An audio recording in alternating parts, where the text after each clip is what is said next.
আসসালামু আলাইকুম।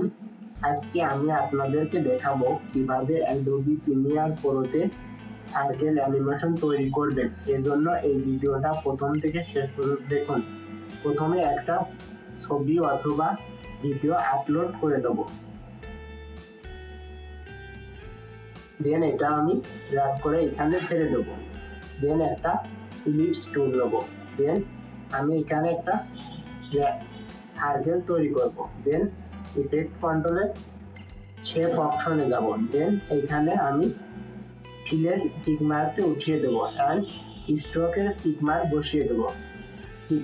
স্ট্রোক আমি সাইজ দেবো 20। দেন আমাদের সার্কেল তৈরি করা হয়ে গেছে। এখন আমরা কি করব, এখন আমরা ইফেক্ট কন্ট্রোলে গিয়ে কোনো অ্যানিমেশন নেব।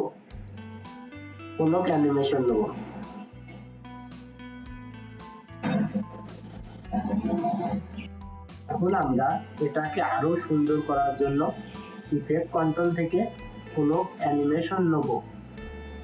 এখানে লিখব কোনো অ্যানিমেশন, দেন কোনো এই জায়গায় ড্র্যাগ করে ছেড়ে দেব। তবে আপনি সার্কেল অ্যানিমেশন তৈরি করতে পারবেন। এই ভিডিওটা প্রথম থেকে শেষ পর্যন্ত অসংখ্য ধন্যবাদ।